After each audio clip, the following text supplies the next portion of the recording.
Hello, ladies and gentlemen. Welcome to Tennis Weekly with Joel, Kim, and Chris. On today's French Open catch-up, Defending champion Alcaraz opens against Kei Nishikori. Djokovic lands in Sinner's half. And Emma Raducanu could face Iga Swiatek in round two. Kim, Chris, today is the 22nd of May, and we are here to catch up on the French Open draws at Tennis Weekly HQ, brought to you by Property Hub Invest. We are only a few days away from main draw action at Roland Garros, and we are here to break down both the men's and women's draws quarter by quarter. Who's looking hot, who's got a tricky path, and where the upsets might come from. We'll also be offering our patented foolproof quarter by quarter predictions for the men and women's draws. Chris, you're already shaking your head. I'm already sort of intrigued what you've got up your sleeve. And we're going to be offering some bold predictions as well. I'm already scared at the thought of offering some bold predictions because, you know, I'm such a reservist. I'm so conservative. I love to just go for the top seeds. But yeah, we're going to offer in some bold predictions.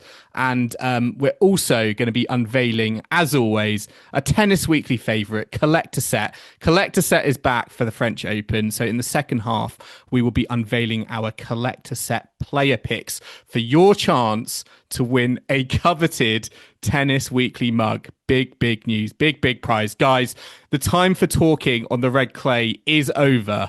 It's time for the second Grand Slam of the year. And Chris, I believe you are getting into the swing of things already. I am. I'm in Paris. I've got the lanyard on. I've come straight from the grounds. You're looking very glam. Thank you. This is my orangery outfit because Amelie, she dresses up. She knows her way around a blazer. I thought I've got to put on my linen suit for her.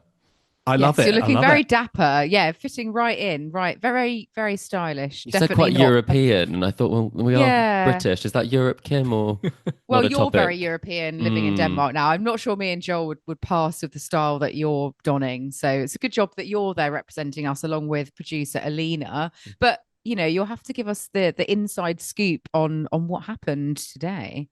Well, funny you should ask him because we recorded as soon as we left the draw ceremony. We wanted to make sure we captured everything that we thought at the time and all of the excitement that happened. So we can take you behind the scenes from Roland Garros now. Our Roland Garros coverage is brought to you by Property Hub Invest. If you're looking to build a successful property portfolio without the stress of going it alone, Property Hub Invest could be exactly what you need. With over 13 years of experience and trusted by the Sunday Times as weekly property columnists, the team behind Property Hub Invest have helped thousands of investors build hands-off, high-performing portfolios. They source buy-to-let opportunities you won't find anywhere else, complete with exclusive investor discounts, then guide you through every step so you can invest with confidence and grow your wealth the smart way. So if you're serious about property, head to propertyhub.net/start to take your first step. That's propertyhub.net/start. The link is in the description. Bonjour, Aline. Welcome back to the podcast. Salut, Christophe. Good to be back. We have gone off to a great start there. We are in Paris, if you couldn't tell from how we opened this. And we have just snuck out, listeners, from the draw ceremony. Our first draw ceremony that we have attended. And I have to say, it's a pretty blooming good one to attend. We were just among tennis royalty. Iga Swiatek was there, we had Carlos Alcaraz, we even had a member of the PSG football team. Yeah, we witnessed Ousmane Dembele just in the week before the Champions League final. He's a busy man and he managed to find the time for this, so I'm sure the French Tennis Federation appreciates it. I'm sure he was reimbursed accordingly, but fantastic to witness it up close. It's one of probably the draws that I would most like to go to. Probably the top draw. Especially in the Orangerie, which I know you particularly enjoyed passing by. Yes, it was gorgeous. I loved going over there. It's by Simone Mathieu Court in the Botanical Garden section of Roland Garros. And we were very lucky with the weather because I should remind listeners, the last time we were in Paris, it was the wettest French Open on record. We were absolutely drowned here. It was soaked through. And I remember we looked at each other on our final day and we said, I can't handle any more. And we left. that was it for us. Yeah, we saw Andy Murray in the doubles and we thought it's not going to get better than this. No, And we it left. didn't. We left appropriately. So now we're recording sandwiched between Susan Longlot and some of the outside courts. And quite a lot of noise coming from Susan Longlot at the moment because there's a French player on court. Luca Vanache is trying to get himself through the qualifying. It's got some help. A lot of support from the French supporters, as usual. It's you would believe it's a real Grand Slam. Oh, this main feels draw. like a main draw, and the whole atmosphere here. You can't really distinguish between, the main draw and the qualifying week. It's so well populated, and it's just an absolutely glorious day of tennis. So that's probably a take up before we get into the actual draw. Is that it is just fabulous to spend time here without having to break the bank balance, because I think it's €29 for the day. You get to see some great tennis. You can go on Chatrier and see great practice. Medvedev and Rune were on there. We saw Kvitova and Ostapenko were also practicing. It was also very enjoyable, and we could not recommend it more highly. But we were not actually watching that. We were in the orangery, as you say. We were enjoying some lovely refreshments, courtesy of Roland Garros, at the invite of Amelie Mauresmo. Yeah, they arranged a lovely cocktail. Champagne reception for the a little journalists. champagne, a few petits fours. Yes, Nothing a few, more Alina. I think enjoyable. that's very kind. I think I probably had about 12. You sampled. I sampled. You sampled accordingly. Yeah, and I think I did it quite secretively because you did say to me, "Oh, you only had one of each," and I had about 17 of what was it, the financiers? A financier. Financier, yeah, the pistachio for our sort of pastry enthusiasts. And Lina, you were very controlled in that environment, unlike myself, but there were a few interesting little cakes that we sampled. There was the strawberries and cream. It was little tart. a little beautiful tart that was almost giving Wimbledon. If you Also didn't did look nod to around, Wimbledon. I was like, "Ooh." It could have been. It was delicious. Probably one of my favourite. Well, all of it was delicious. It was beautiful. It was giving Grand Slam. It was giving Grand Slam, and so was the experience in the draw because of the star power. So after the women's draw, it's customary that the defending champion returns, and then they have a little conversation. And Iga was in great spirits. She was far more relaxed than we've seen her in the past weeks around media. She was cracking some jokes. She was funny. She was all fresh. Yeah. And ready for action, it seemed. And she'd done it before. She's very confident in that moment because she's defending two times defending champion. So she's been to a draw ceremony or two. She knew what is up, but of course more eyes are on her this Roland Garros. But I think she did well. Yeah. I think she was good. It was good to see her, and good to see that she's in good spirits. There were a lot of question marks there. Less surprisingly in good spirits was Carlos Alcaraz, who was all smiles, even though He entered on the back of Ousmane Dembélé, mentioning that his favorite players are Hugo Humbert, not surprised French, there, yes. French, and Yannick Sinner. Did he know Carlos was coming? Was he hoping for Sinner? I think he was not briefed. Not on that. briefed, yeah. True, he's a very busy man. And then they did smooth it over in the end, though. They did parted ways very nice because, as everybody knows, Carlos is a big football fan. He spends his evening following football. Of course, he knew a lot about Dembélé, who used to play for Barcelona, and Carlos, a Real Madrid fan himself, got some damage in the past years from there. But Carlos did mention in the end that on Saturday, unless he's playing, he will be watching the match, the Champions League final, and he did declare that he will cheer for PSG, for Paris Saint-Germain, that Dembélé is playing for, and he's all friends in the end. He won everyone round, and that definitely pleased the French journalists who were in attendance. And then after that, we've now migrated, as I said, over to the other side of Susan Longlot, and I can update you that the cheers you just heard is because Van Asch is now up a double break in the third set against Skatov. So he's looking good. And another player who we're hoping would be looking good, who isn't doing quite so well, is a player who we're very familiar with, who we recently shared a court with in Denmark. Yeah, it was just last week. We literally swept the court after Prepared the court for after our a Grand Slam session. tennis player. For a Grand Slam tennis player. Elmer Müller, he's a Up and coming. Up and coming. He had some good streaks in the past couple of months. Yes. He's been doing well on the Challenger Tour. He has. He's down a set to Gigant. Winning Guerreras? Yes, oh, he did. Yes, he did. He won a couple of challenger titles this year, I think. He won that lovely decorated plate. Always think that's one of the trophies we'd most like in our own home, Alina, right? It's something that I aim to have at least in the maybe next year. Well, we did find it on Amazon, so I think you can have one. That plate was on Amazon. The final bit of business, this section, listeners, we will be returning with more updates in a sort of Tennis Weekly Diaries from Roland Garros edition. We don't have a name for it. I was thinking Journal Tennis Weekly. Yeah, that can always be an option. What would Tennis Weekly be in French? Tennis hebdomadaire. Hebdomadaire? Hebdomadaire, but it's such like a complicated word. That feels more to than say. weekly. Can we just put a French accent onto it and say Tennis Weekly? Journal Tennis Weekly? Journal Tennis Weekly. We will soundbite that for the next episode. And with that, we'll return to, well, myself, Kim and Joel, who will be giving our probably terrible predictions, but hopefully mine are less terrible in it because I was in the room. I've had more time to process it. You will for sure have a good one this year. Trust you, Chris. Thank you. That's what I need. That is so interesting to hear what goes on at a Grand Slam draw ceremony. I'm hoping our listeners are like, oh, that's very intriguing. The thing that caught my attention, Chris, was the footballer Oussama Dembele. Hope I'm saying that name right. I know he is a PSG footballer.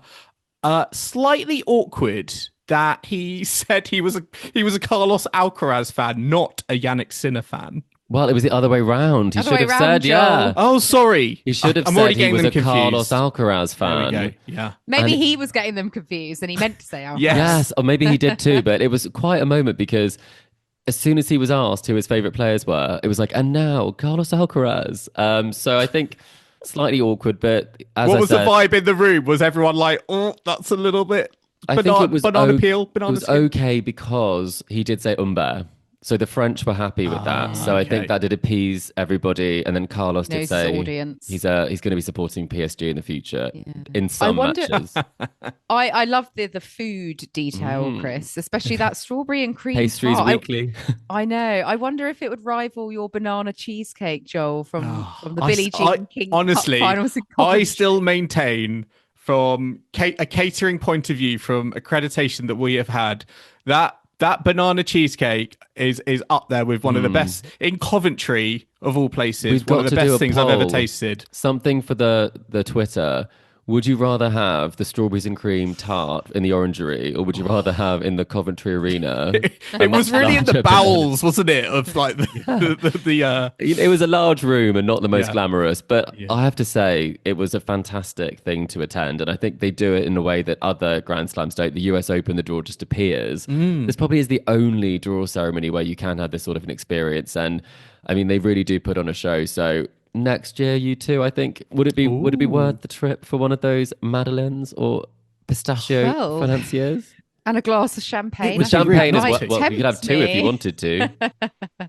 Absolutely. It sounds lovely. I'm glad you've had a lovely day, Chris, to start off. Lubricated for my time predictions, exactly. in Paris. Yeah, we'll be getting some wild predictions now. You've got some champagne in your belly. Let's have a look. Let's go into the men's draw to begin with, because we have Yannick Sinner heading that draw as the top seed and world number one.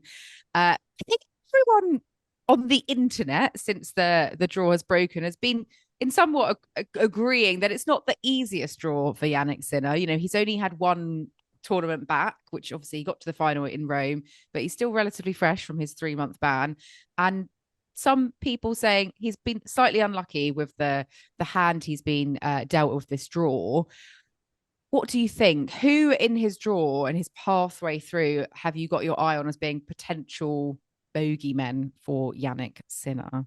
It's tough. Joel? I think it's tough, don't you? Yeah, it is tough. I mean, he's obviously got Draper in his quarter. Not ideal, but I mean, closer to home in that first week. Davidovich Fokina, I always feel like he can, he can be a threat, or he can at least hang tough, I think, with top players. So I think that could be an early test for Sinner. You've got Rublev, who, he's the 17th seed, which is, it's just, I mean, shocking. It's shocking, isn't it? But that, it almost like makes him even more dangerous, because he's going to be having to possibly face Rublev early on. Feast there as well. De Minaur. Yeah, it's really, really tricky for Sinner.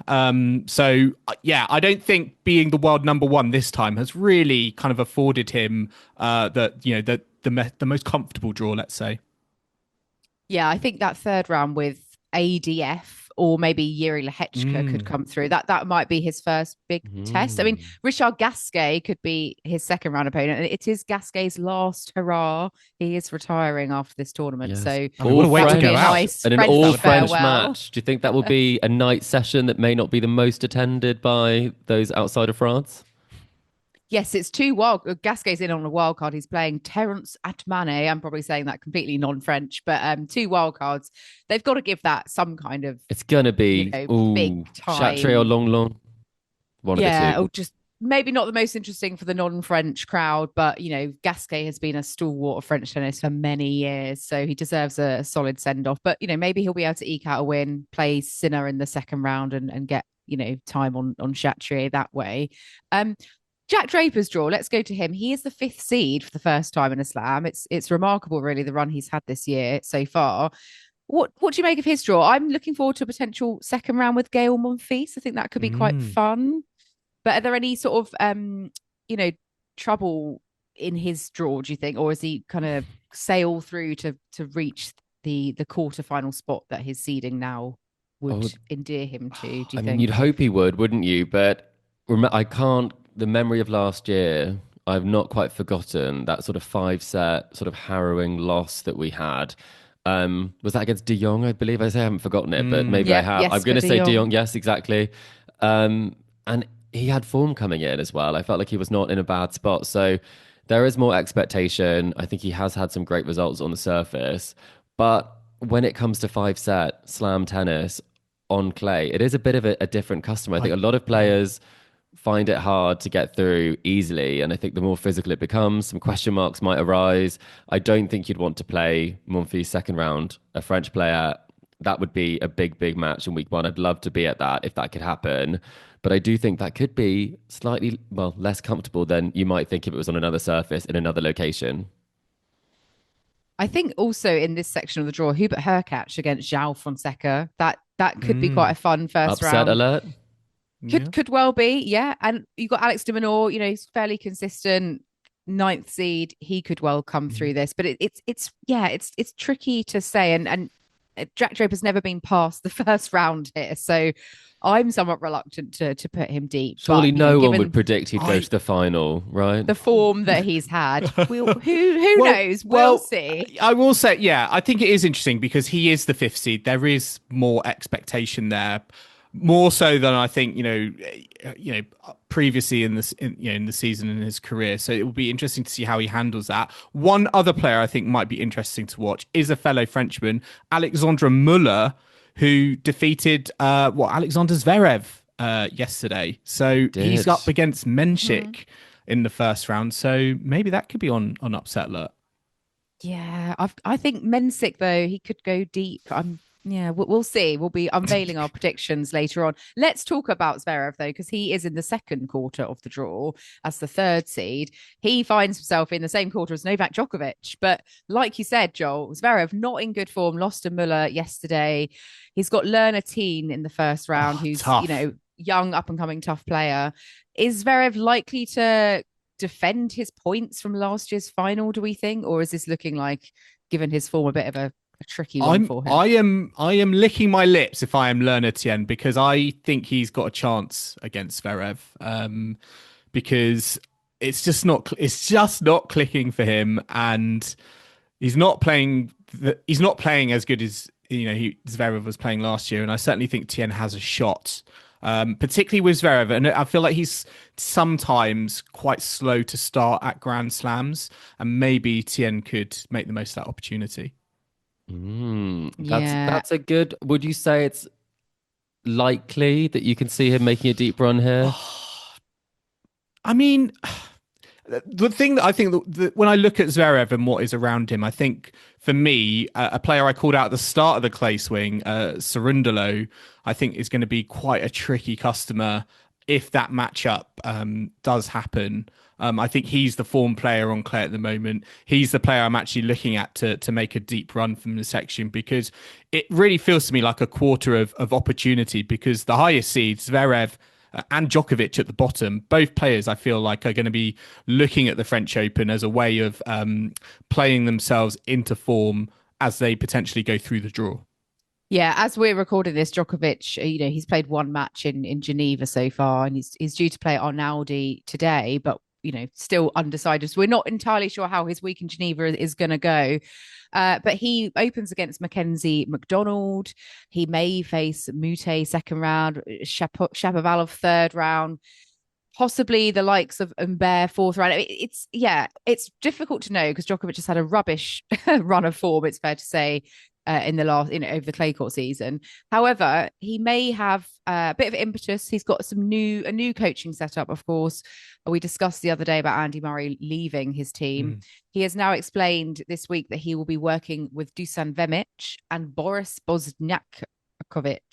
Dusan Vemic is the Serbian Billie Jean King Cup captain and someone who's worked with Djokovic before. He's been around on the tour for a while, isn't he? Back when he was an active player. And Boris Bosniakovic, who will be sort of his assistant coach and analyst. So they, have to see what kind of impact they have on Djokovic, whether they'll give him that extra spring in his step that he's been missing. It's really hard, though, not to see Djokovic at a slam going deep. This is Djokovic's bread and butter. And especially with this draw, I think he's got a good enough draw, in this section for him to play his way through and go deep here, personally. It is a good draw, I'd say, in terms of if you look to the latter rounds. I think Medvedev obviously is normally seeded a bit higher, but on clay, you'd think that could be a winnable match. But all of it depends on which Djokovic turns up. And I think that's something that we just don't know this season.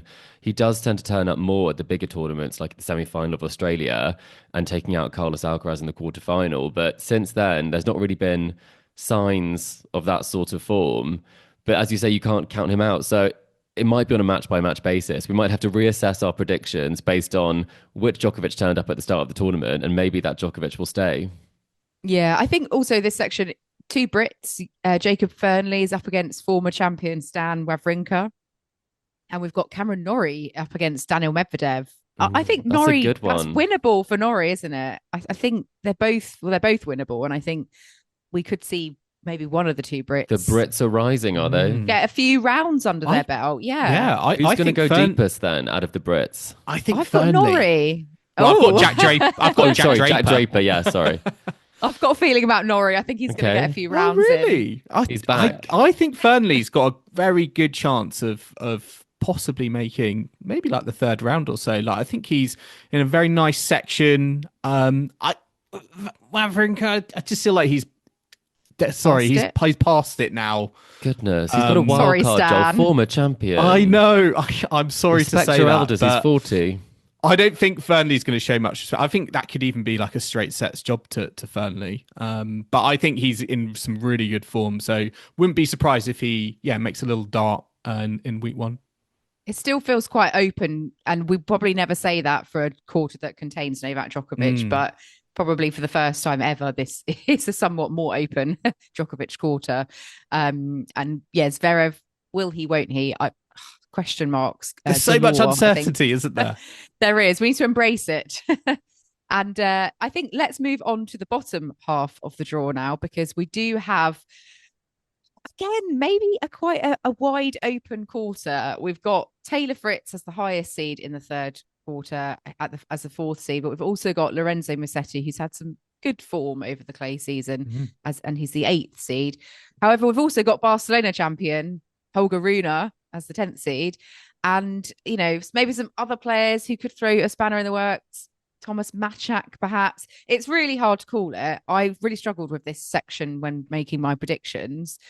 Taylor Fritz is the highest seed here. He's currently in the quarterfinals in Geneva. Do we think he will justify that seeding?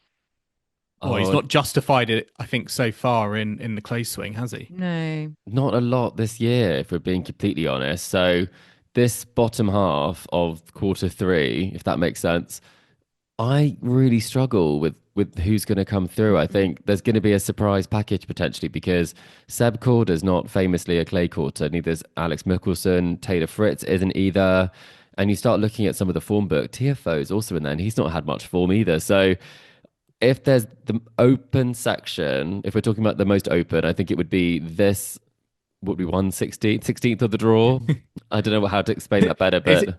Is it? I'm looking at some patterns here. All the seeded players in this area are American. Tiafoe, Korda, Mickelson. I think an American might not make it True. through though, and that's what's so crazy about this section. I just feel like if it's open, there's going to be like some opportunity for an Italian.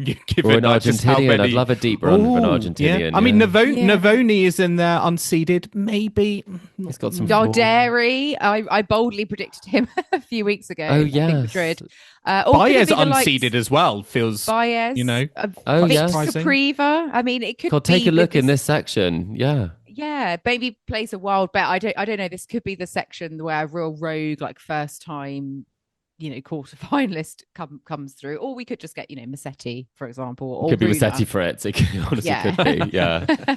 And finally, last but not least, the fourth quarter at the bottom does have Carlos Alcaraz as the second seed and defending champion. We've also got Casper Ruud in this section and Tommy Paul, former finalists, Stefanos Tsitsipas also there, and Ben Shelton, Alexei Popyrin, etc. Carlos Alcaraz opens against Nishikori. They've never played before, but obviously Nishikori back in his day was a 3-time French Open quarterfinalist. However, I can't imagine he's going to provide too much trouble for Carlos, but he might potentially have a couple of tricky next rounds. Marashan, that the Hungarian player who did beat Alcaraz a few years ago on clay, or Mopechi Pericard, the French player with a home crowd. Third round could be a possibility. Do you think Alcaraz has got anyone to worry about, like in this draw? Do you think he's going to sort of come through comfortably? What are your initial thoughts, Chris? Ooh. Well, he has lost to Marashan before on clay in 2023. Alcaraz has, if they make it there. I'm not saying that's going to happen. I think that probably would be more than one step too far. That would be pretty rogue. I think Alcaraz is going to come through. There weren't many gasps for the Kei Nishikori first round match. I think people thought that would be a good one, but I don't think they thought that was a particularly terrible draw. I can't see there being too many problems here because I don't think that Pericard has done particularly well either recently, especially on clay. He's been broken quite a lot. I think if anything, it's probably his worst surface. So from a seeded perspective, not the most tricky, but Tsitsipas on his day, that could be a potential threat. But beyond that, I'm not sure there's that much that can trouble the world number 2 here. Are we confident Tsitsipas would even get get to the point of playing Alcaraz? Echeverry is a tough first round for him as well. So, but there is a lot of lucky losers or qualifiers in that section. So I'm thinking someone might be able to make it through, like Ben Shelton or Stefanos Tsitsipas there. Maybe Tommy Paul would like some more security for his truck. He will want a big paycheck at Roland Garros. Maybe a bigger truck, maybe another truck in case he loses. Just get another truck. Yeah. Yeah.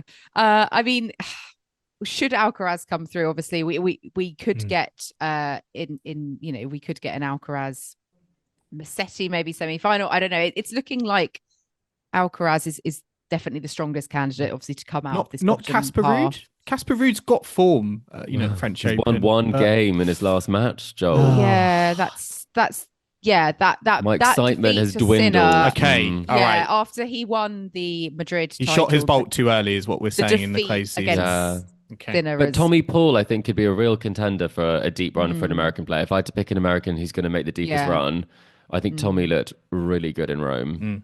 Yeah, and Rome, as we know, the conditions do play similar to Roland Garros. So is that the best indicator than, say, for example, the Madrid results? Let's make our predictions then. Here for we men's. go. We'll go quarter by quarter. I'm going to come to each of you and we'll see where we end up at the end and who we've got as our champions. And we're also going to be doing a bold prediction as well at the end. So any rogue ideas that we've got that might happen over the next fortnight. So quarter one, Yannick Sinner's in this quarter. Have we got him reaching the quarterfinals? Joel? I've got Sinner versus Draper. Okay. Confidence with Draper. Chris? I mean, I'm worried. I've got the same. Sinner Draper. Okay, I'm not very confident. I've gone for Sinner against Jakub Mensik. Him. What about Yeah, Jack? Interesting. Call me a, I don't know, Non-patriotic. British. Yeah, non-patriotic. I was trying to find the word then. But I don't know. I don't want to tempt fate. He's never won a round at Roland Garros. So, you know. First things first. Quarter two, Joel? I've got Cerundolo versus Djokovic. I think Djokovic got quite an easy-ish path in week one. I think he will overcome Medvedev if that matchup happens. But I think he'll face Cerundolo. Okay. Chris? I've gone Cerundolo as well, but I've gone Medvedev. Okay. I think Klaverdev's coming back. I don't know why this is happening. There's nothing that would make me think that would be happening. Is he finally going to win a title? I'm not sure that's going to happen, but I do think that he might benefit from potentially Djokovic going out a little bit early here. Yeah, he could be the one to come through as a result. I've got Djokovic making the quarters though, and I've got Zverev still making the quarters. I Oh, think. So all of those Really? question marks were not question marks for you, Kim. Well, I'm just going with kind of previous, really. You know, Zverev has reached the final here last year. Djokovic is Djokovic, so I'm going to go a bit with the old guard rather than recent form. Quarter three though, Joel. Rune versus Fritz. I'm not actually confident saying that because of Fritz's form. But Fritz, sorry, what have you been talking about the whole podcast? yes, I know. You can tell I made these predictions earlier, but I'm gonna have to back what I put down. Rune versus Fritz. Okay, Chris, I assume you don't have Fritz then? No, but then I've also just looked at what I put, and I put Musetti Darderi. So An all-Italian quarter-final. I'd love that. Darderi. That was Daring. quite a Darderi. daring prediction. I'm following after you, Kim, because you predicted a Darderi deep run previously. If it happens, I'm You gonna can take partial lay credit. some. Yeah, thank you. I've gone for Musetti as well, but I have quarters. But I don't think he will go beyond that necessarily. Okay. Interesting. And quarter four, finally, Joel. Paul Alcaraz. Okay, Tommy Paul's getting another truck. Another truck. Chris. I mean, I do think that Tommy Paul is going to go further than Casper Ruud, but I always pick Casper. I'm willing this to happen by predicting it. So I've gone Ruud Alcaraz. He's a finalist here previously, isn't he? So I've gone for Casper Ruud as well, but with Alcaraz. So yeah, same as you, Chris. So we've got our quarters. Let's do our semi lineups now. So Joel, what are both your semis? Got a rogue semi in the top half. Oh wow! Draper versus Cerundolo. Rune versus Alcaraz. Sorry, so neither Sinner or Djokovic is coming through your quarterfinals. I'm back in Jack Draper. I'm back in Nice. Jack Draper. Never been past round one. Not sure where that's coming from, but I'm channeling the Jackie Drapes energy. The Jackie, right. Okay, and your other semi? Sorry, Rune versus Alcaraz. Alcaraz. Okay, that's a bit more normal. Chris, what about yourself? So I don't know how I've got in the situation of saying that Medvedev's making the semis, but I believe that he might be, wearing Lacoste, championing them, representing them. He's playing Sinner, if you ask me. Okay. And then it's Musetti Alcaraz. Okie doke. Well, I've gone very similar to you, Chris. I've gone for Sinner versus Djokovic instead of Medvedev. No chance. I've gone for Musetti Alcaraz. I prefer yours. I have more confidence in your prediction. I mean, it's Djokovic funny. in the semi-finals. I just can't. You said can't agree this with for the it. Australian Open. How and then many? he Sorry, made how it. many Grand Slams has he won? Joel? I know, but he's playing a 250 in Geneva, Kim.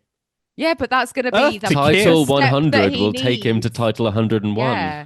He'll credit dropping down to 250. He'll credit his new coaches, and he'll probably end up potentially winning Everything. another slam. I don't know. Yeah, I haven't gone him all the way, but we'll see. Right, final and your champion, Joel.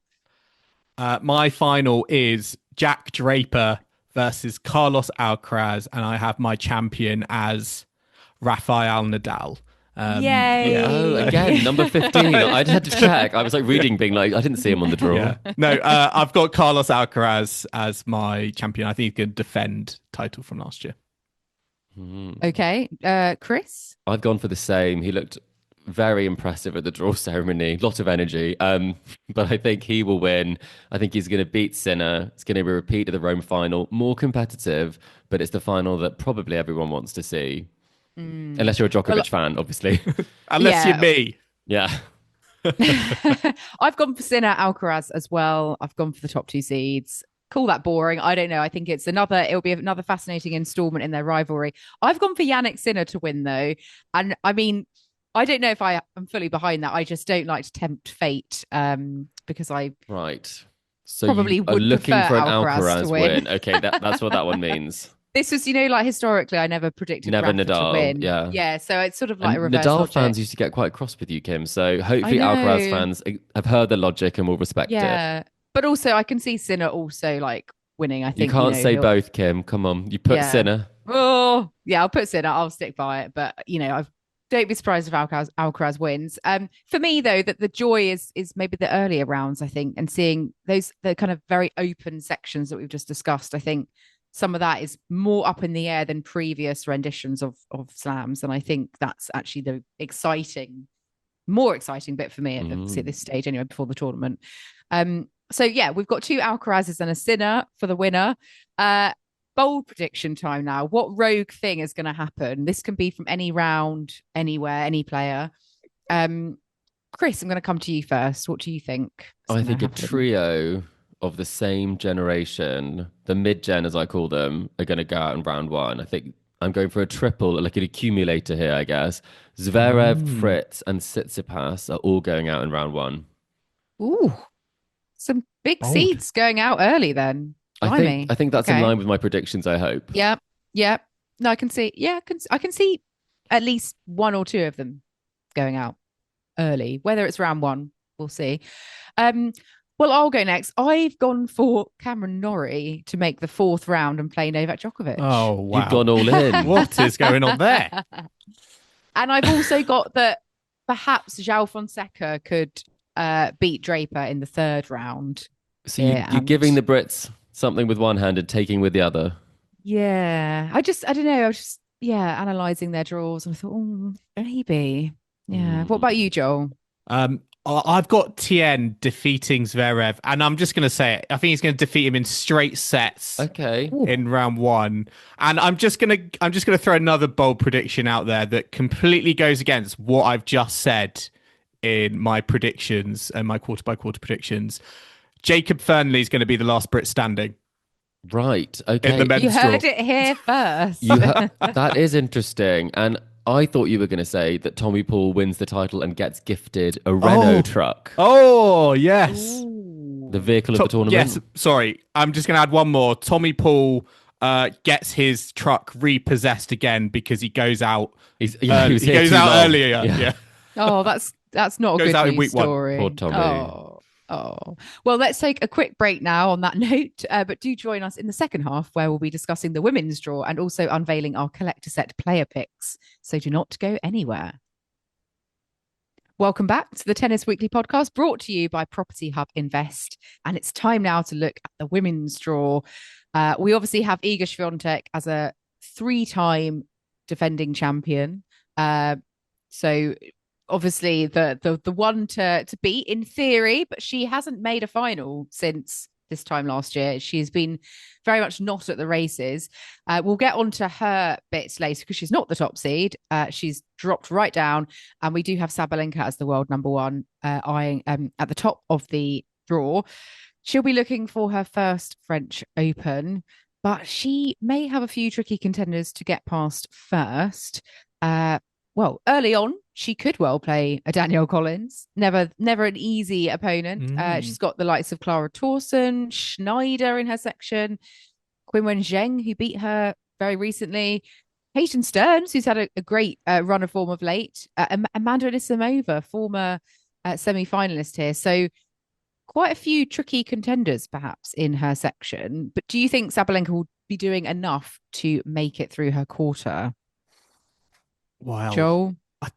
I think it is a tough quarter, and it's interesting that Sabalenka and Zheng are there because Zheng defeated Sabalenka in Madrid. So I'd be very curious to see if that matchup does happen. I mean, Zheng's got Pavlyuchenkova first round, and she's no slouch on a clay court, so that could be quite interesting. But yeah, I still expect Sabalenka to come through this. I would love to see Sabalenka Collins. I think that would happen in round 3.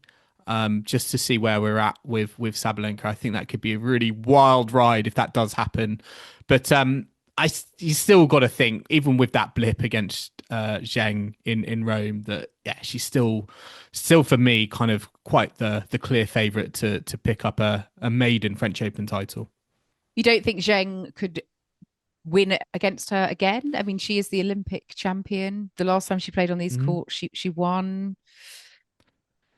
Chris, any thoughts on Zheng? Well, as a it was the contender? beginning. Well, not say the beginning of the end. That sounds far too dramatic for Iga, but that was a very pivotal moment where she realized she could lose at Roland Garros. So I think for Zheng, it was also very big to show that she can win on these courts too against the player who was the 3-time defending champion. So I think that's particularly kind of a strong piece of something you can really like draw on in those moments. I think that memory, I think people will forget that happened in Paris. I'm not saying that the Olympics was forgettable, but that was these same courts. So I can see her going deep here. Sabalenka obviously was injured in that quarterfinal last year that led to Jack Draper making her first semi-final. So this is a physically fit Sabalenka. And if she's playing her best tennis, I do think she's a better tennis player than Qinwen Zheng is. So on her day, you'd be hard pushed to not pick Sabalenka. Yes, and I think I've got my eye on Alexandra Ayala, who we saw do quite well earlier in the year.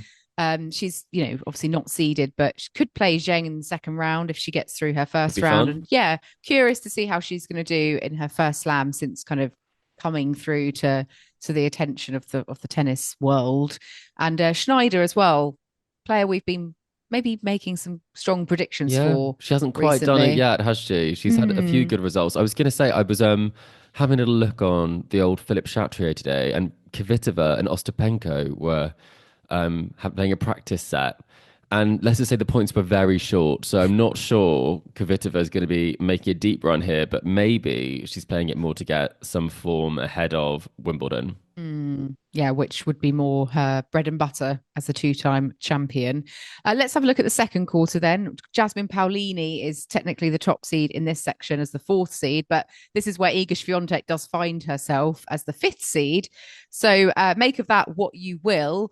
They could be on to meet in the quarterfinal. But we do have Jelena Ostapenko lurking in Swiatek's section. that could not bode well. I bet for Swiatek is thrilled about that. I bet she's delighted. And we've got Alina Svitolina as well, Chris. I know you're a big fan of hers as a 13th seed. Will she be able to go deep? Where are your thoughts initially from this quarter? Swiatek is going out to Raducanu in round 2. That could happen. Yeah, Emma Raducanu playing Xinju Wang first round. Hopefully we'll get through that. That could be very fun, exciting. Wouldn't it? I'd be here for that. I'd love to see that. I was going to say, your favourite, Kim, has a repeat of a match that you called upset on in Australia. Sharapova versus Swiatek. Yes, I know. Maybe this time Sharapova will Is that your bold prediction? You're going to go even bolder after the 11-1 defeat.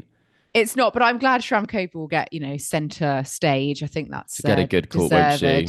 Yes. Yeah, I think Rybakina is also quite interesting. That tie with Bencic, that is going to be interesting. Yes, that's a great first round. I think Bencic might get that one personally. I'd say Bencic arguably goes in a little bit more as a favourite made it there, to the semi-finals, though she's made it to the semi-finals in Strasbourg, but hard to back it up the week of the slam. And we've got to point out that Garcia is in the draw. We were worried she wasn't going to be there. Andy Murray's not in her box yet, but maybe we can slide into both their DMs, make that happen. Yes, and Bernarda Pera, though, that's quite a tricky first round for Garcia. Though? Is it? I think she'll have zero expectations at the moment. Yeah, I mean, we still haven't really spoken about Jasmine Paolini as well. No. Last year's runner-up, Rome champion. I know. She could get to the final again, and we go under the radar, I reckon, for a lot of people. But do you see her backing that up? I mean, I think given that she won the singles and doubles in Rome, she's perhaps peaking just at the right time. So yes, I think she could win the whole thing. quite honestly. Ooh. She's capable. And I mean, I'd love to see that, but I don't know. I still think maybe Sabalenka, if they met in, say, the semi-finals, would have the edge. But, if Paolini's in that groove, she might be peaking just at the right time like she did this time last year.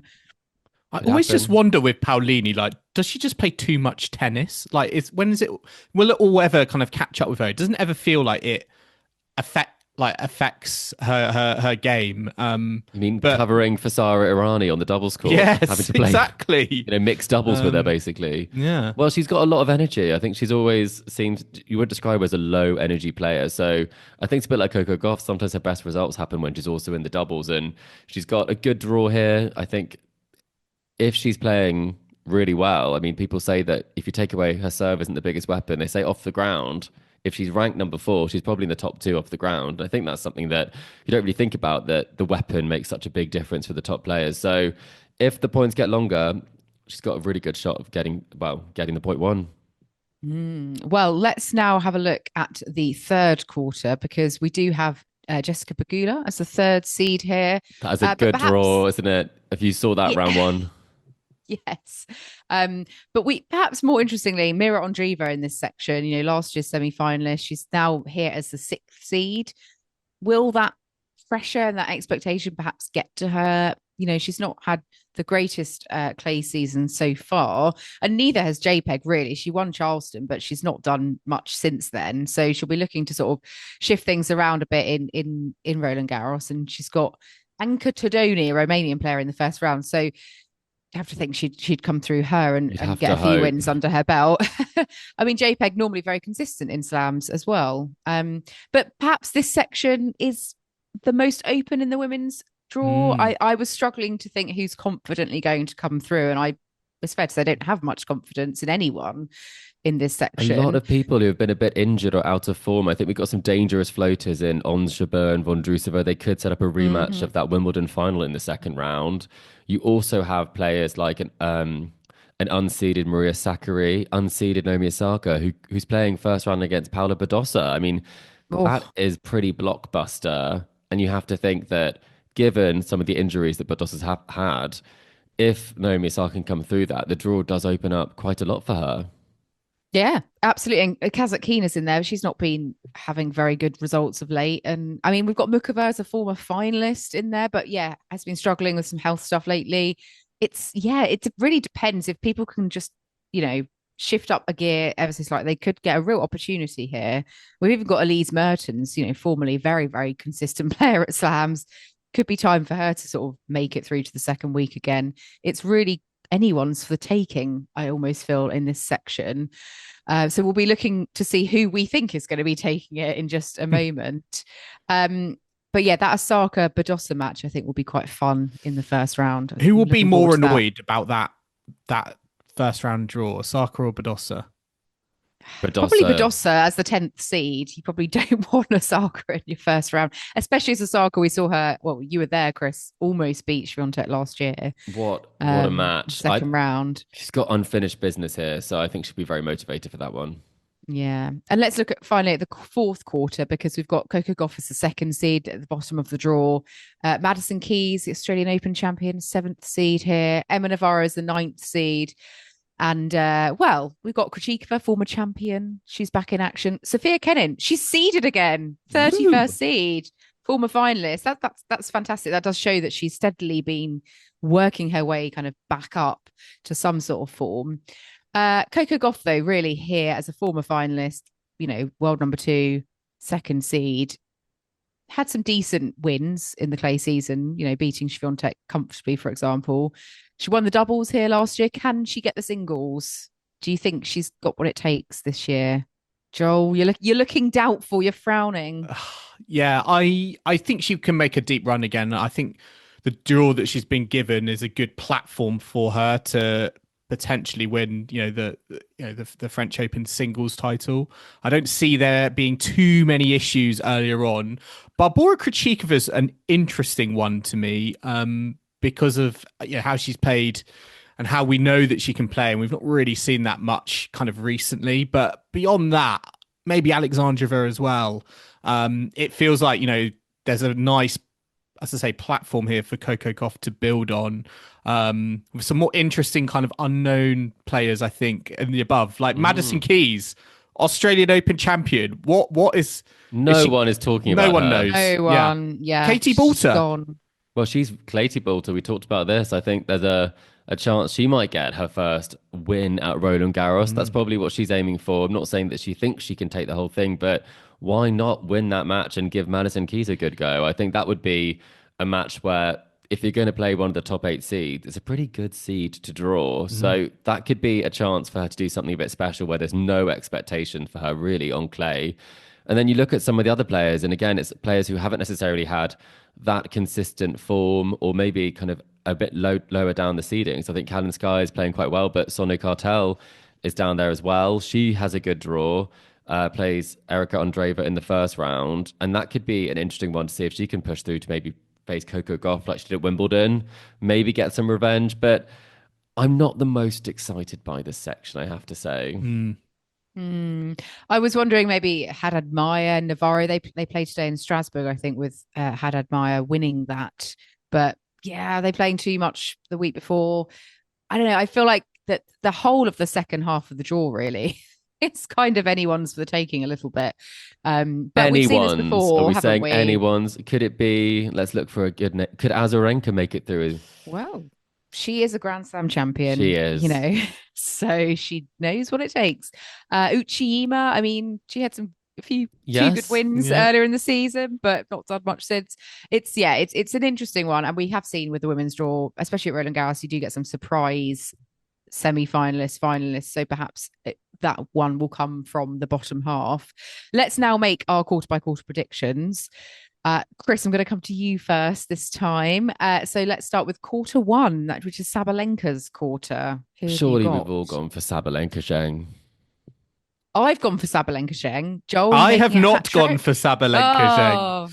I've gone Sabalenka Peyton Stearns. Okay. That's not terrible. Well, Rome semi-finals. Yeah, exactly. That's what I'm thinking. Going to continue on the form book from Rome. And Chris, quarter two. I need to check if this is possible, because based on what I've written, I'm looking at what you guys have written, and Svitolina Rybakina is what I've gone for. But maybe I have to check the draw. That's what I'm saying. I'm saying that. Yeah, I think that can happen. That can statistically it just doesn't work. look right, does it? Will it No. happen? Will it happen? I don't think so. What do you think? Well, I've gone for Paolini Swiatek for this section. See, that does sound right. That does sound right. That sounds a lot better than what I've put, which feels very unlikely. Svitolina Ostapenko. See that happening, Joe. I don't think that's unlikely. I mean, Ostapenko's won the title before. Yeah, she has. Svitolina's been to countless quarterfinals. I think that's fair. Chris, quarter three? I have gone for Andreeva Mertens, which I'm surprised by myself again. Well, I've also gone for the same. Have so you? snap. Yeah, I think Mertens is going to go second week again in a slam. She's, consistent. Joel? This was really hard to pick. I've gone Andreeva Mukova. Okay. But I'm not really confident about that. Never really know with Mukova, I don't think. She's got so much talent, but will her body be able to keep up with the rigours of clay court tennis? Yeah. And Chris, quarter four. So this is where I did go for Haddad Maia based on the result today and her form picking up, and I went for Gauff. Nice. Okay, I went for Navarro against Gauff. I know she lost to Haddad Maia today, but I feel like that extra bit of time, off before Roland Garros might help. Navarro Gauff for me. Joel? I've gone Kenin Gauff. So we're all going Gauff. It's just whoever's going to play her. But Well, one of us has got to get that right, surely. Surely. And right, semi-final lineup now. So, Chris, your two semis, please. Sabalenka, Rybakina, and Andreeva Gauff. Okay, Rybakina in the semi. Interesting.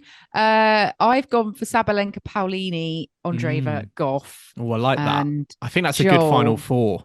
Oh, thank you. What about yourself? I've gone Sabalenka, Svitolina, Andreeva Gauff. So we've actually got three all the same. It's just the We're never this aligned. Svitolina / Paolini / We all got a different winner, though. That's what we need to know. Going for. So who is in your final and who's winning, Chris? I've gone for Gauff Sabalenka. and Sabalenka Okay. is winning. So true to form. I've gone for the same final, but I've gone for Coco Gauff winning. I'd quite like that. Yeah. So, Joel? I've gone Sabalenka and Dreva with Sabalenka winning. So we've gone 2 Sabalenkas and a Gauff. So you two are both very on the top seed. I know. aligned, I've gone and with I've the gone top for the seed. other person. But did Joel go for no? Joel went for Alcaraz. Yeah, you've both Okay. gone for Alcaraz and Sabalenka. So and we've I've all for gone Sinner and one or Gauff. two for everything, basically. Right? Okay. Yeah. It's, Sorry, I guys. think it's going to be open, but the winner's going to be The door will be closed. Yeah. Yeah. Yeah. The window is And there's- open, There's but a the door is ceiling to shut. the openness. Yeah, Yeah. absolutely. Okay, well, now time for the bold predictions. So this can be anything. Chris, what have you got? I've gone for Marta Kostyuk is going to take out Iga in round 3. Oh, love that. Oh, And okay. I've just added this based on the conversation we've been having. Katie Boulter is going to beat Madison Keys in round 2 in 3 sets. Nice. And I'll give you the court. It's going to be on Susan Longlong. Oh, Love it. okay. Love That it. would be given long. Yeah, no, very specific. Thank you, Chris. The more specific, Um, the more impressive it could be. Well, I've gone also British hopeful Sonne Cartel. I've got her to make the 3rd round. It's not I think that could bold, is it? happen. Well, I don't know. Give us something Depends how you bolder, look at Kim. it. Come on. Belinda Bencic will beat Rybakina in the first round, so she's not making your semi-final, Chris. That's not great And- for me. Alex Ayala will come very close to beating Zheng in the second round. She'll maybe get to like 2 points away and then lose, maybe. I Joel, like that one. what about yours? I'm going to have to go on the Kenin hype train again. I think Kenin's going to go on an unexpected run to the quarterfinals. And then I put a joking one in here. I've said Marketa Vondrousova is going to complete a full match and is not going to like withdraw or retire. I almost put her down for the final, so I'm kind of glad that we're on the same sort of vibe. Well, let's see whether any of these come true. Surely some of them have got to. And we'll be posting our round by round, well, quarter by quarter predictions on social media. So if you forget what we've said, have a look out. They'll be up shortly. And let us know your bold predictions as well. Yeah, as The Rogan bolder, the like, better. Yeah, there's no right Tell or wrong us. answers, just very wrong answers here. make us feel better about ours and see if one of us can avoid getting the wooden spoon at some point. What we'll also be posting on socials over the next few days is our collect a set picks, because for those of you who have already played before, we do this every Grand Slam, and it's our little predictions challenge, which you can get involved in. So we have 6 players, 3 men, 3 women, and essentially we want you all to tell us what round you think they're going to get to in Roland Garros. And for example, if you think they're going to get to the final, we want to know specifically if they're going to win and be the champion or if they're going to be the runner-up. So without further ado, we're going to reveal who those 3 men and 3 women players are. And then essentially you guys have all got till the start of play on Sunday to get your predictions in, so you can be officially entered for the chance to win a Tennis Weekly mug. Who wouldn't want a Tennis Weekly mug to sit and watch tennis with? I think it's a splendid prize. So, Joel, I'm going to come to you first. I'd like you to announce our 3 male player picks for this edition of Collector Set. Okay, here we go. The 3 male picks for Collector Set French Open 2025. Yannick Sinner, Novak Djokovic, Casper Ruud. Okay, so good mix of names in there. And Chris, will you please do the honor of announcing our female picks? We have Iga Swiatek, Mira Andreeva, Madison Keys. Excellent. So got a couple of former champions, some Australian Open champions in there. So some, maybe it's a lot of uncertainty with some of those players, I think. Yeah, I know, which makes it all the more difficult. But do get your predictions in before the start of play on Sunday. We'll be revealing ours in our first round by round catch up early next week. Just as a reminder, those players are Yannick Sinner, Novak Djokovic, Casper Ruud, Iga Swiatek, Mira Andreeva, and Madison Keys. And we'll be posting that on our socials if you forget. So yeah, you can enter via socials. You can email us, tennisweekly@gmail.com. Or just, drop us a line however you like, and we'll enter you in. Yes, indeed. Looking forward to the next 2 weeks. And we've got Chris. Chris, you're on hand live at Roland Garros. Just before we finish, what are you looking forward to in your time in Paris? Oh, I mean, the draw was right up there. I think some of these mouth-watering first-round clashes, I'm looking forward to Osaka, Badosa. I think that will be really exciting. There's a few really good ones in there. I'd love to see Draper Monfils. So these are some things that may or may not happen, but we have Media Day tomorrow. And I think that's going to be very interesting to see how that pans out. That iconic backdrop, the Perrier to the left, many Sloane Stephens interviews I've seen in there. So I look forward to asking some questions. Oh, you're making looking me forward to it. Yeah, you're making me and Kim jealous of not being there. But we will be catching up on all the action from the French Open over the next couple of weeks. We will be doing round by round coverage as usual. Chris is also on site with producer Alina, and I believe they're going to be doing some stories from the ground. So I'm really interested to see what they get up to. But for now, we're going to wrap up our catch up of the French Open draws there at Tennis Weekly HQ. We hope you've enjoyed the ride with us. Remember to subscribe to us so you don't miss a moment of action from Roland Garros. You can find us on Apple Podcasts, Spotify, YouTube, and all your favorite podcasting platforms out there. And if you love what you're hearing, then be sure to leave us a rating and review on Apple Podcasts or Spotify, and hit that like and subscribe button on YouTube. And you can stay connected to follow all of the updates from Alina and myself in Paris, see what we're getting up to, as well as hear what we're getting up to. And that's on Facebook, Instagram, TikTok, and X, and Threads. So do check out all of those channels. And if you'd like to get in touch, if there's a question that you'd like to ask us about what goes on here, then drop us an email at tennisweeklypod@gmail.com or visit the website tennisweekly.co.uk. And we'll be back on Tuesday for our French Open 2025 Round 1 catch-up, brought to you by Property Hub Invest. But until then, it's goodbye from Kim. Goodbye. Well, I should say it's au revoir from Kim. Au revoir. And Chris, have a crepe on my behalf. Ooh. Or a galette. Something along those lines. I love a galette. I'll have a galette on your behalf, yeah. Kim. I'll have a galette lots this of evening. Cheese, fromage. Yeah. It's au revoir from Chris. Should I say bon nuit? Bon nuit. Mm-hmm. And it's au revoir from myself. Thanks for listening, and we'll catch you next time on Tennis Weekly.